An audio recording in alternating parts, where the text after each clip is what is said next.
Hey, I'm ElusiveKev, and welcome back to Monster Energy Supercross for the final time as Kev Hillman is in second. He needs to win. He needs Roxon off the podium in the season finale around the Soundboard Stadium in Las Vegas. Who will take it all and who will win it in the gambling capital of the world? So here's something we haven't done in a while, which is qualify with no sound apparently. You can hear the ambulance sound in the background, but we've got no bike sound. So let's see how well we can do then round this Soundboard Stadium track for the finale. Maybe Kev Hillman's finale of his Supercross career. We just don't know yet. As he goes over these jumps, it's going to be very important to nail this section at the beginning of the lap. Of course, it's important to know every section, but especially at the beginning of the lap.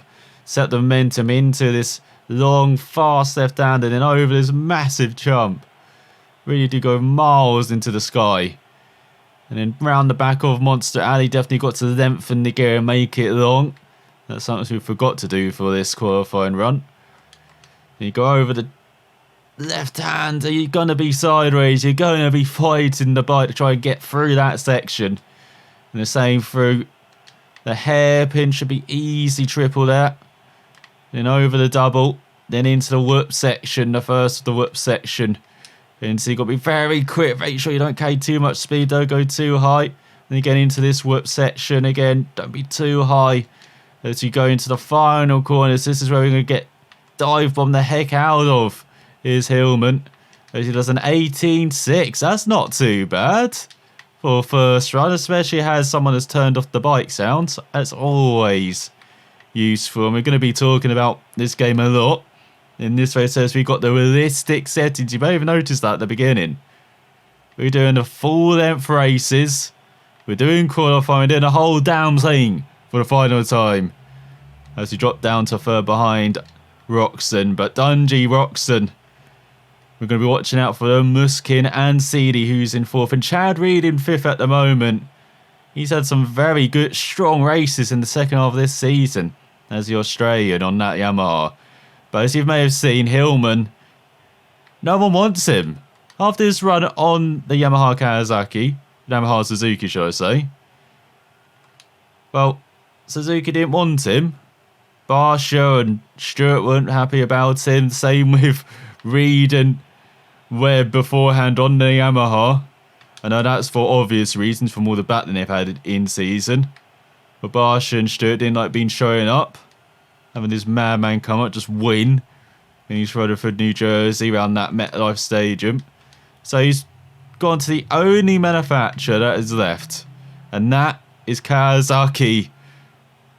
As that is one way to celebrate your final lap in qualifying. So he's probably not going to improve on that 18.1, but that's pretty decent. You can definitely improve on that in the race. Dip into the 17, so he goes Western. There's Varner down the inside. Dean Wilson now up into fifth ahead of Reed. So he's on the Kawasaki's with the old gold uniform as well. He's ended in style with his suit, okay? It will more than make up for the lack of horsepower on this Kawasaki, lack of grip, drivability, or rideability, should I say, compared to every other bike that has. Varner's probably the fastest, best accelerating bike. Honda's the best handling bike. KTM's just a damn good all-rounder. The Yamaha's got some good handling as well. Got some fantastic grip. That's saying just mechanical grip. And the Suzuki is decent in almost every area, I would say. But the Kawasaki's probably the least good in all of the areas. Probably the worst. So it'll be interesting to see how Hillman does on this bike where he's got to beat Roxon. He's got to win, first of all, beat Roxon, and hope the German doesn't finish on the podium. As now Jason Anderson on Asfarn is starting to make his way up the order. So that is qualifying done for the final time in Supercross maybe for Hillman. As you see, it's Roxon ahead of Dungey, Muskin, Anderson, Seedy, and Hillman on the Kawasaki in set 1.2 seconds slower than his title rival. But they're being opposite heats. Heat 2 for Roxon, Heat 1 for Hillman. We've got Baggett, Reed, Wilson, Millsaps rounds out the top 10 ahead of Webb, Trickle, Brayton, Barsha, Reimer, Stewart, Freese, AC Porcel. And then Western rounds out the top 20 with Nook outside the top 20. Look at all those Kawasaki's in the 30s with the KTM or Stega in last. So let's see how this heat race goes. Can Hillman make it one and done to get through to the main event? So here's Hillman revved up. It's going to be very sweet without the sounds. We've got Anderson, Dungey, Reed alongside. Let's get underway for this 5-minute heat race. Oh, you've got a couple extra laps now around this very long Las Vegas circuit though. It's going to take still around 5 or 6 laps, I reckon, as this lap time's around 120. So yeah, maybe 3 or 4 in regulation. As you got Barsha in 5th, Reed in 6th, Malcolm Stewart in front. He's in a Suzuki sandwich, Hillman, after he got booted out of the team. As he's battling with Brock. He's got Jason Anderson in front, and we forgot to change the gear in. God damn it, Hillman. You had one job to remember.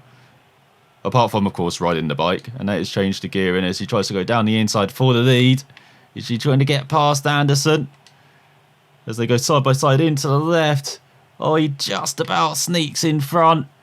As Anderson gets his scrub on. Hillman, he does not scrub. He's no scrub. I believe that was another popular song ages ago. I believe that's actually his intro music as well. To whenever he plays into these team meetings. Maybe that's why he keeps having to change team. Maybe that's why. As got Dungey round out the top 10 in next cycle in the lower reaches of it. As Hillman messes up this section. Just as I say, he's got to nail this section in races. He does that. But still, he's in second. He's behind Anderson. This is going well. As he got Barsha behind and Anderson's down to 3rd. As he go over the jumps, he just stays ahead of Anderson. He's got back past Barsha already. You've got Trickle in 4th. Chad Reed, the legend, in 5th. I'm not sure Hillman would say he's a legend though. As you go down Monster Alley. As you can see Hillman blocking off Anderson. You can see this track kind of shares some similarities with the Monster Energy Cup track. You can see that's totally a different beast though. That track mostly. And this track is a very difficult beast to tame. Especially when you're battling Jason Anderson. Rack round us again is Asvana. But Hillman trying to look for a gap down the inside. Asvana cuts him off. But here goes the Kawasaki back down the inside. There's a battle of the Japanese and Finnish manufacturer here. Battle of Anderson and Hillman. Did not get along his teammates as Dungey's into the top 5 on his KTM. Let's go for the last couple of corners. Oh! Anderson with the love tap. The final corner. Hillman not liking that. Tries to fight back. Anderson has none of it though. As they go over this first section. See, he wants to land on the flat parts. Not actually on the slopes. As he got Dungey up to 3rd now behind us. Barsha down to 4th. Was Anderson, he's actually survived this section for once. As he got Malcolm Stewart up to 3rd now. There's lots of what is going on behind. Got a big train behind us. No! What are you doing, Hillman? Hitting the tough block at the worst possible spot. As Jason Anderson has just said, hasta la vista to everyone. As he got 3 laps after this one to go, including this one. As he go over the tough blocks. So what are you doing, Hillman? Going into the tough blocks. That 1.7 gap is now eradicated. As he go over the jumps. Anderson's almost 5 seconds in the lead. Might have been holding up the Husqvarna slightly. But still, he's making it through to the main event. Here's Hillman. Hopefully someone gets rid of the muffler as well on his engine. And we can actually hear it for the main event. Otherwise, this could be incredibly difficult. He sets a 22 again. At least he's being consistent that time-wise. They're poor at times, but he's consistent at least. Let's go over the jump. See, this is what you're meant to land on. Then, so much quicker. So easier, that section. Let's go over the jumps. And Anderson seems to have gone down. And here comes Hillman for the lead. Looking to the inside of Husqvarna as he goes to the fast left. Oh, he's just boosted by. Hillman with a big lift off. Very big lift off, almost into the sun there. He's gone very wide. Just about holds onto the bike as Reed's headed Dungey for 3rd. And Malcolm Stewart hanging in there as he got up to 70 miles per hour, breaking the speed limit now. As he go over this jump section into the tough blocks. Well, Hillman's thought, if I can't beat him fairly, I'm going to chuck just tough blocks at him. Let's see if that takes him down. Doesn't quite work though. As he now drops back. A superb first section to the lap. This could be his fastest lap of the race. Still not in that 18 range though. That's what we want to be in. As you can see, Chad Reed's actually built a bit of a gap to Dungey, but I'm very impressive on the Yamaha. Obviously loves this circuit. Does the bike with the very good mechanical grip. There we go. 18 flat. That's it, Hillman. That's what we want to see as we're on the final lap. Let's go over the jumps.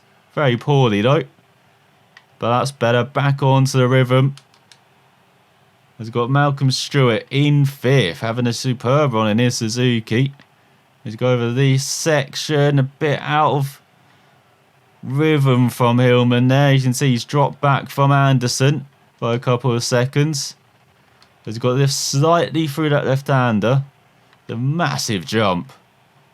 Jump towards the start. You don't actually want to be full pelt over. You actually want to lift slightly and kind of have the bike come back to turf as quick as you can. As Millsats was briefly in 5th. Now Brock Chickle's back in that position. Is Stewart dropping back again in that stage of a race. You've got Chad Reed 1.7 seconds behind as you go through the hairpin for the final time in this heat race. In this, like it will be first time lucky for Hillman, but who's going to win this? It's going to be Anderson or Hillman, as Hillman just toss round Anderson. That's what previously in the race. Anderson does it back to him. Hillman blocks him off on the exit. Anderson back down the inside. Remember, this is just the heat race. As you go across the line, Hillman wins. Totally fairly in of Anderson. So look at the final standings. 1/10 of a second separated them. Already elbows out. It's already getting a bit nasty. And it's just the heat race. As you got Reed in third, the Dungey. They make it through to the main event ahead. Oh, Stewart, he just misses out. I say just. He was 7.5 seconds behind Dungey in the end. But the Suzuki's miss out with Trickle. The Millsats on the K10. Then look at all of those Suzukis in the top 10, but not one of them made it through. Half of the top 10 Suzukis with Barsha, Weston, and Jurga in 10th ahead of Thompson, Engelhart, Savage, Lindsay, Lacey. With Steger once again in last on his K10. Will he make it through out of the semi-finals? Who will make it through to the main event? Who is going to win the 450 Supercross title? Las Vegas. It's a city well known for crowning champions. Hi everybody, I'm Ralph Shaheen. Live at Sam Boyd Stadium. The racers are trying to pump themselves up, visualizing how the race will unfold. Who will shine in the bright lights of the stadium tonight? Are you ready for the Monster Energy AMA Supercross and FIM World Championship main event? The Nevada Desert will roar to life as we drop the gate. He has the speed and the style that makes him a fan favorite.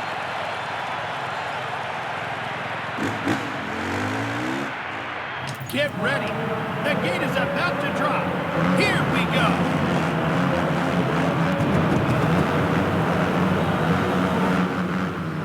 go. Someone's taken the muffler off. And it's Roxon and Hillman. And 20 minutes to decide the champion. As all see, he's squeezing his teammate into the first corner. Roxon having none of it though. And look at Hillman being ambushed from the inside by, I think that's Asvarna. As we've got some Hondas trying to make moves in front, but Roxon's leading. That's not what we want to see. Muskin down to 5th, Hillman in 4th, and Lacey in 3rd on another Honda. Oh, I see, you've got your backup dancer, Roxon, right where you want them, as you've got Anderson in front. We've got Long Gearing as well. We've got Lacey who's taking himself out, has he? Doesn't look like it though. As there goes Hillman in the first lap. Battling with Roxon. It's happening already. As Hillman forces his way into the lead. But we've got a long, long main event here. 20 minutes long. We've got 15 laps off the top of my head. Probably 16 laps to negotiate here. We're just coming to the end of the first of them. But Hillman leads on his Kawasaki. This bike really does motor. Oh, and so does Hillman, when he brakes poorly for the final corner, he's still in third. But he's got a bit of a headache. He's got a bit of a dink. Let's see how he feels for the remaining 14 or 15 laps of this main event. As Anderson takes the lead down the inside. Hillman round the outside. It's 1-2 for the rivals from the heat race. With Roxon slotting into third. Dean Wilson in fourth. Or the Husqvarnas have come to play. Then Chad Reed in fifth on his Yamaha. Where are the KTMs? Where are the Suzukis? They probably actually failed to qualify, didn't they? So let's see what this long gearing does. So 70 miles per hour was the max speed we reached in the heat race. We reached around 72 this time, so long gearing actually doesn't really do that much. As we've got Seeley in fifth. Roxon's winning the championship though at the time being. So he rounds out the podium, but he's coming under threat from his teammate Seeley. As we've got Honda Husqvarna behind the Kawasaki. They haven't had anything to shout for this year of the Japanese manufacturer. Just the odd points finish, the odd main event appearance. But here comes Hillman in the final race of the season, producing 17 flats and running away from the opposition in Vegas. He doesn't want to gamble in this main event. He wants to just ride off into the sunset, maybe from this championship, as he leads. And where is Roxon? Muskin in fourth, Reb in fifth, Seeley in third, Anderson battling Hillman for the lead. I suspect they'll be saying that for the next 17 minutes. Where is Roxon? We got Trickle in fourth on the Suzuki. I was wondering where they were. Here they come now. In fourth, battling Reed on the Yamaha. The Yamaha in third of Webber as well. The Yamahas have come to play now. Just as it looked like the Husqvarnas and Hondas were going to battle Hillman. Now here come the Yamahas. Here comes the Suzuki. KTM's nowhere though. Dundry, where are you, mate? Where are you, Muskin? We saw you briefly in the top 5. Where's Millsouth, Baguette? Lots of missing riders in this main event so far. As we're coming to the end of the second lap. And because this main event's a bit longer than a normal, might have some time to actually talk about Monster Energy Suit. We're taking ourselves out of the experience of riding as Hillman. We're just going to have him riding in the background. Hopefully doing much better than this in the first section. What is that? That was Anderson to take the lead, but again, we've got over 15 minutes. Don't have to worry and panic so far. Maybe with 5 minutes left, then we can panic. But yeah, we've got a long time here in this main event. Let's actually talk about Monster Energy Supercross, the game. Going to do a little review here. As we've played it quite a bit. Played all of career mode that we can. And career mode is kind of what the early MotoGP games were like. Career mode rise. You got a bit of the social medias with you. I know they don't really influence much. You got the basic kind of career mode. You win races in the lower categories. You win a championship. You get better offers, maybe. Actually, you don't even get offers, do you? You can just buy bikes. You earn credits, buy bikes. You go up to the next level. You're never really a full factory rider. You're just always an independent satellite rider. And you're just going through and just hope to win. And that's it, really. It's as basic as it can get. Career mode rise is the aim. Win equals prizes, equals credits. Credits equals bikes, equals better equipment, equals upgrading the bike, equals better sponsors. And winning is just the aim of the game. That's it. Just win. There's no real second objective, you know, oh, I've got to beat this guy, I've got to maybe do this to get, you know, more pop, but it's just win. That's it. Some may like the simplistic approach, but being a 2018 motor racing game, licensed motor racing game, you look at what Codemaster have done with career mode. You look at what Milestone have even done with MotoGP, with the little bits they've done. And again, from Milestone, this is a step back, really. Career mode. It's a bit like MXGP games, of course. Supercross. just like MXGP, a world championship on 2 wheels, the FIM, or motocross of off-road racing. So of course it's going to be perhaps very similar in style, you'd expect, for Milestone, being very similar disciplines, but it's just disappointing they didn't do more with career mode. It's incredibly basic. And I'd say after the 250s, I probably should have been done with it. That's all I've explored with career mode. But the customization is good. Variety of outfits, variety of components, even though it can get very similar with the components you can choose, is pretty decent, I would say. Good variety there. With the butt patches as well. I know I take a bit of the butt patch news as big news, but no, it's a good addition. It's a nice little thing to have on your rear as you're racing round, especially if you're racing with friends online. That's pretty damn nice to see. You have a variety of outfits. So customization is good. It's good to have some different manufacturers, or as I said, pointing out having different strengths and weaknesses, and actually feeling that as well. That's pretty nice, I'll say. But yeah, just the basic career mode itself just being incredibly basic, unfortunately. So that's a big downer for career mode. Big plus. What's another downer for career mode? Apart from the experience, presentation-wise, good step up for Milestone compared to MXGP. Having Ralph Sheen kind of intro and having all these flares, basically having that being a show, and that is what Supercross is. It is just putting bikes in a stadium, having it be this big event to show us, whoa, Anderson, what are you doing, mate? Fine, you take the lead and you just give it away on a platter. So presentation is good. Yeah, it's just a shame career mode isn't fleshed out. All the other events are decent. There's decent content in the game, especially you get DLC like the compound just riding round. It's pretty nice.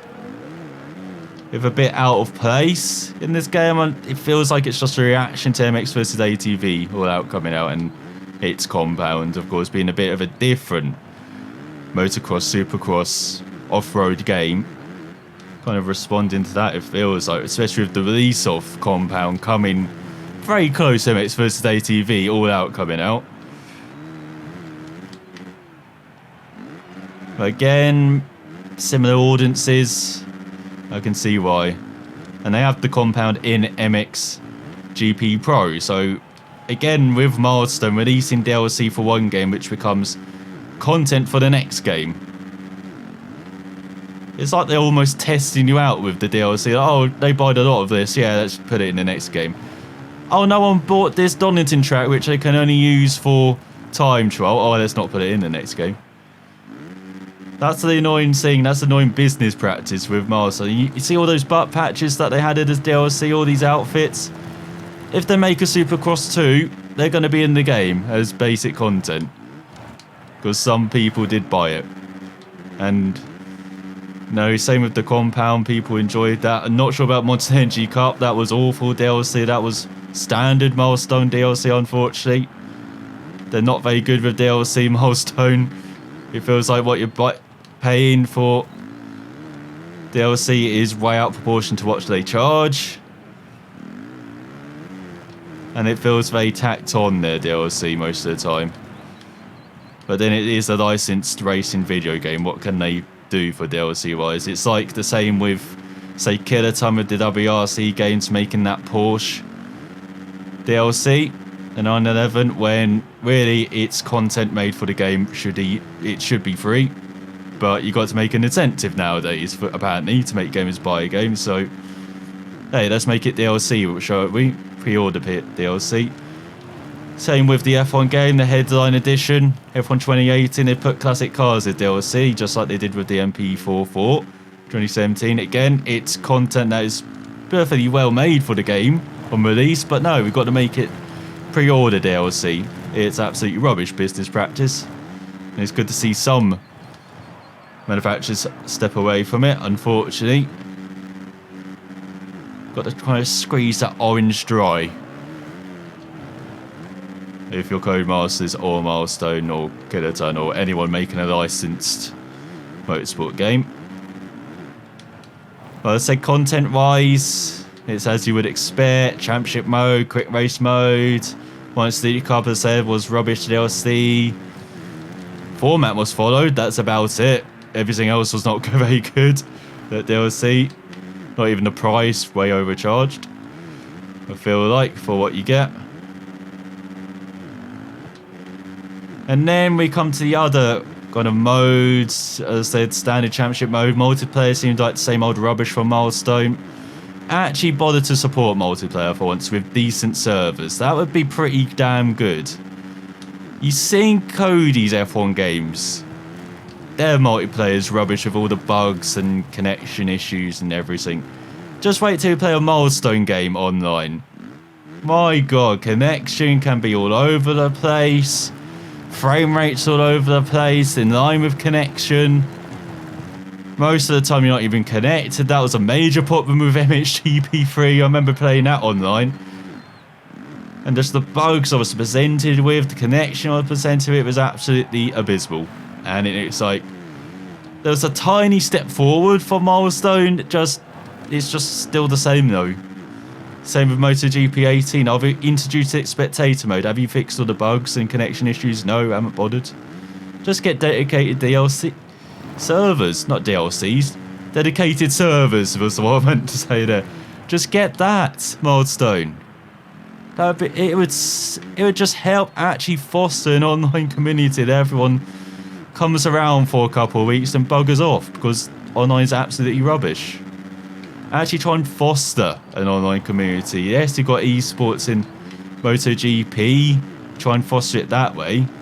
But actually improve online. Like, yeah, at least Cody's actually bothered to update the spectator UI, at least, for online. Everything else is still rubbish, but they actually bothered to try and update the spectator UI. It seems like also gone, oh, Cody's did that. We should do the same for MotoGP 18. So now we can actually spectate. Didn't even have that for MotoGP 17, amazingly. So now we can actually watch people online.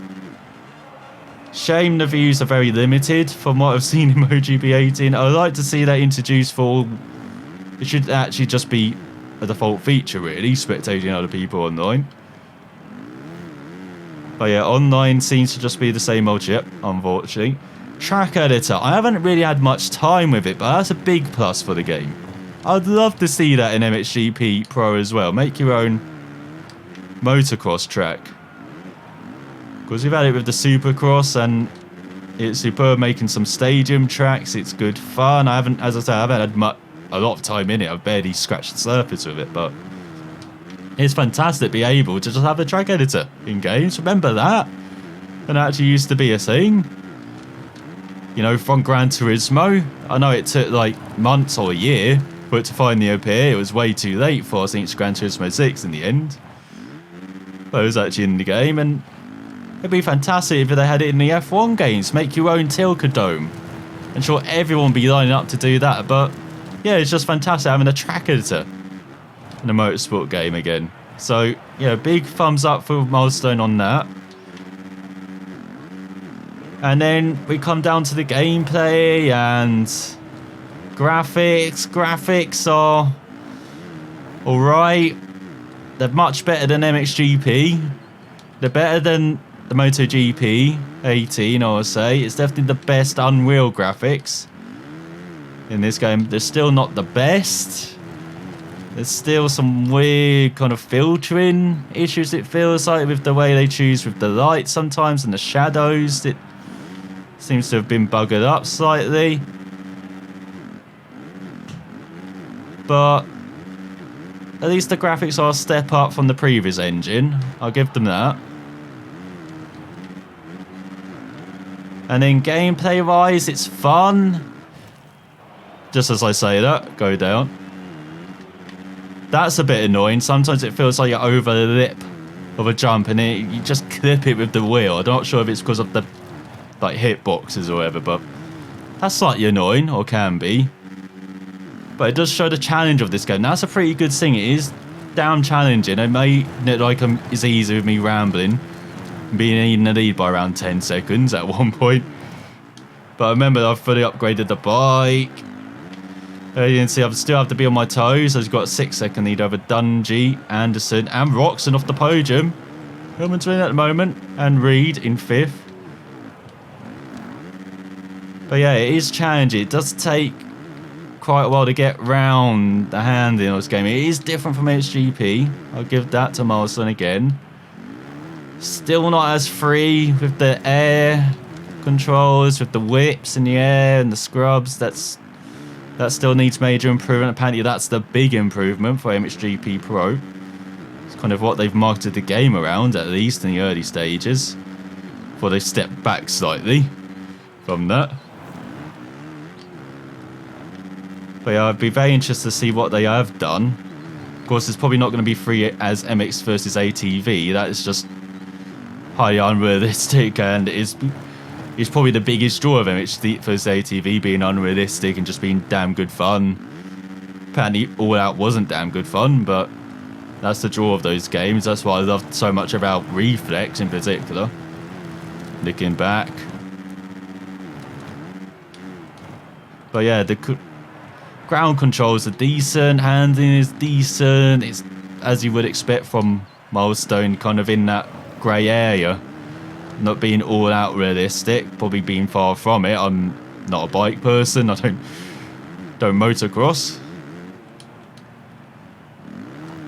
But I imagine for someone who does, it's not realistic at all.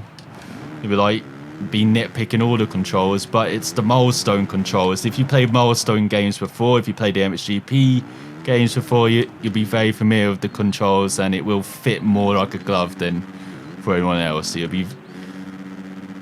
It's like they've got their own control set now, Milestone, in with their games, where they're not quite realistic, they're not arcadey, they're in their kind of own middle ground.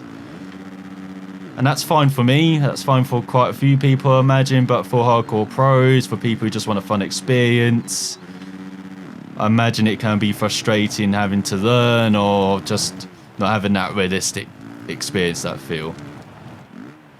But for me, figures are pretty good, I would say. As I said, gravity's okay apart from lighting occasionally. Just some graphics settings as well. Motion blur's damn weird again. I'm finding that with all of them. I find that with all racing games actually. Just motion blur just looks. Just hate it. So overall, this game is good. Is it fantastic? Is it great? No. Is it perhaps the best for Milestone on their Unreal Engine? Definitely, I would say so far. We'll see what MXGP Pro brings to the table, but Gravel was a bit of a disappointment. Did not have as much fun with that game as I expected. Same with MotoGP 80, unfortunately, I have to say. That very much feels like F1 2015 MotoGP 18, except with less bugs and less annoying. Or is it? It's kind of similar. But I'll talk about MotoGP 18 in a full-length race in the future. So you're on the penultimate lap. No one's winning the title, I think, at the moment, with Dungey in second, Anderson third, Roxon off the podium. And Reed in fifth. Get out of the way, traffic. Don't be crashing on us. So we've slipped into a 16.5. How the hell have I done that? With all that rambling. But overall, Monster Energy Supercross, there are some annoying bugs. Sound glitches. I've already seen graphics glitches as well. That's one of the things that I'm so glad I'm not playing this anymore, is the bugs, is the AI. AI are abysmal. They're just riding against themselves. They don't realise you at all. They can just punt you out. They dive. They have that aggressive nature of the MotoGP games, but without kind of the self-awareness, and it is just annoying to race against them. I would recommend actually just ghosting a rider if you want to actually have a good race against them. There's the odd occasion it works where we can just up the ante and be as aggressive, but most of the time it's not fun at all. And I said the annoying glitches as well with the tracks. It feels like on occasion, like, oh, I've cleared this jump. No, I've clipped the edge apparently, and I'm down. I'm rolling. And the physics for crashing is pretty good with the ragdoll. It's pretty hilarious at times. You can shoot your guy into the space apparently. And yeah, the graphics glitches are hell of annoying. I've had it with the intro, I've had it with a couple recordings, so you've probably seen with the odd video. They still haven't figured out all the kinks with the Unreal Engine, it feels like. So, yeah, we've seen the same with MotoGP games as well. I'm not sure if it's just Milestone, just with just hanging over with the same glitches from the last engine. It shows how incredibly lazy they are, if it is just the same problems, but I hope not. I hope they do get on top of this engine, say in 2019, and we do get some good looking games, get less bugs, but that's the problem with Milestone. It's the same old shit, unfortunately. This is just the good same old shit, I would say. It's Monster Energy Supercross. Gravel is not. MotoGP 18 doesn't like it at the moment. So I hope MXGP Pro is more like this, and more like this Hillman victory. What a way to see out his Supercross career. And he won just under 10 seconds of Dungey. Anderson rounds out the podium. Yamaha in 4th with Chad Reed. What a ride from the Australian ahead of Muskin. And Nuku's in 6th. Top Honda. We've got 5 different manufacturers in the top 6. We've got all 6 of them in the top 11 with trickle down in 11th in the end after being in the top 5 for the early part of the race, but really dropping down in the end. So Roxon, he slips down to 6th in the end. What the hell happened to him? With Webb in 7th, CD 8th, Wilson 9th, Baggett rounds out the top 10. We've got Brayton in 12th, Millsaps in 13th, Tran in 14th, Barsha in 15th, and Porcel, early season rival on the Husqvarna, having a good end of season ride. Then Stewart in 17th, Stuart Thompson in 18th on the Yamaha, Fintrace in 19th on the Honda. Reimer rounding out top 20 on the Suzuki, Lacey in 21st, and Weston in 22nd on the Suzuki. I'm very excited to see these standings now. So overall, Nuku won! What a victory! Cannot actually believe that. Oh my god, we won with Kawasaki. We dominated with Kawasaki. Once again, difficulty. Forgot to mention that. Bit easy. Good to see it's been fixed with MotoGP 18, so I hope to see that in future releases Milestone. But Hillman, he's your champion. He signs out with a 450 title, a 250 East title, a runner-up in the 250 West. He's had heartbreak in Las Vegas. Now he can just gamble and lose all his money and catch all the diseases in one night down the strip. With CD in 3rd, Dungey in 4th, 18 points separate the top 4 after 17 races. What a close championship. What a finish for Hillman. With Muskin round out of top 5 ahead of Reed, Anderson, Dean Wilson on the Husqvarnas together in 7th and 8th. Cooper Webb in 9th, Fuji outclassed by his veteran teammate. Blake Baggett in 10th on the KTM head of fellow KTM runner. David Millsaps then, Brayton in 12th, and Trickle, he's the 13th and unluckiest rider to reach the 3-figure point barrier, with Justin Barsha in 14th, the second best Suzuki. Then you got Malcolm Stewart in 15th, French Free 16th, Jake Ramos 17th, Trent in 18th. Chris Porcel a bit far back in 19th on his Husqvarna, and then Michael Ace round at top 20. Del then Eugene in 22nd on his Husqvarna, not the Honda, which I always thought he was on. Then Michael in 23rd, Weston in 24th, Patrick Elkins in 25th, had some high moments throughout the year. So did Arthur Bassel as well on his Yamaha in 26th. Then the next best Suzuki Kawasaki, George Simmons in 27th with 18 points. That shows you what a job Hillman did. He scored more points than the next best Kawasaki rider in one race. He would have finished in 22nd with this result in one race on his Kawasaki. It's David Beck in 20th on his Husqvarna, Felix Strohs in 20th, Johnny Taylor in 13th on his Husqvarna, ahead of Stuart Thompson had a strong end to the season, then Nate Jäger in 32nd, ahead of Engelhardt, who had so much heartbreak in so many races and semi-finals, finishing just 1 or 2 places off qualifying for the main event. He only ends up with 7 points, 33rd in the standings, ahead of Randy Lindsay on his Kawasaki, in Van Martin in 35th. I expect him to be high up the order. only 33 for 4 points. And James Stagger and the KTM in 36th. The King of finishing last in Vegas. Then Adrian Roman in 37th on his Kawasaki with 3 points. Then Trott in 38th on his Honda with a single point. And Yves Casherel in 39th on his Kawasaki with just a single point. It's Justin Calhoun on his Yamaha. And Donald Savage on his Kawasaki. How did he just not score any points? In 41st and last. And there it is confirmed, your top 3 with the change in the order in the final race. Kawasaki toppled Honda and Honda. You have to put it all on the line to win this title. He is the Monster Energy AMA Supercross and FIM World Champ. I'm Ralph Shaheen. We'll see you next season. As before we go, we've got title news. Not butt punch news, we don't end with that. We've got Gold Rider title, the hottest title, aggressive riding title. They all suit Hillman as he gets the gold 9 portrait. And we've done King of the Career, so we've actually done one of these out of the 6. King of the Championships, King of the Multiplayer, King of the Tracks, Show Off King, King Minus. I'm not sure how many of these we're going to achieve. We went through the whole of career mode. We haven't even reached halfway of King Minus. Come on. But we are the chosen one though. And I hope you enjoyed Monster Energy Supercross Career. Hillman is done and dusted. He's riding off into the Sunset Strip. Has he got 7 victories, 6 of them in the last 6 rounds. Grabbed 1 victory early in the year. I think it was in Arizona. 328 points. Finished first in the championship. He gets his happy ending. He gets his fairy tale ending. Does he go back to MXGP? Does he stick with Supercross next season? He's ruled both sides of the Atlantic now.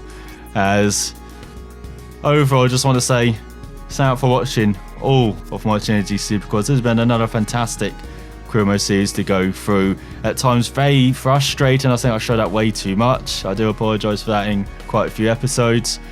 But in the end, ending with this episode, having a fantastic race, having the full event, having the real experience, and having the victory as well. What a perfect way to end it. And I'll be back with MXGP Pro. As I said, can't wait to dive into that game with some more motocross racing, some more off-road racing. That's what this channel is kind of built around. 2 wheels and off-road racing, it feels like, at the moment. But I hope you have enjoyed Monster Energy Supercross. I might show some more stuff from it. I haven't actually showed any trackers and stuff. I forgot to do that. So I might show you some of that. See what I can conjure up. I'm sure it's going to be abysmal, whatever track I do. And maybe show some multiplayer. I think that's the only things I haven't shown from this game. But I'll definitely try and show those off as well if any people are still playing multiplayer at this point. As I say, with milestone games, they normally drop off after the first couple of weeks. But we're diving into another milestone game, MXGP Pro. And then there's a 5th milestone game coming out this year with Ride 3 in November. I'll definitely be diving into that as well with bites. But it's been the end of the ride in Monster Energy Supercross Career Mode. Hillman, he's achieved all he wanted to stateside. Where will he end up next? Well, thanks for watching, and we will find out in the next series.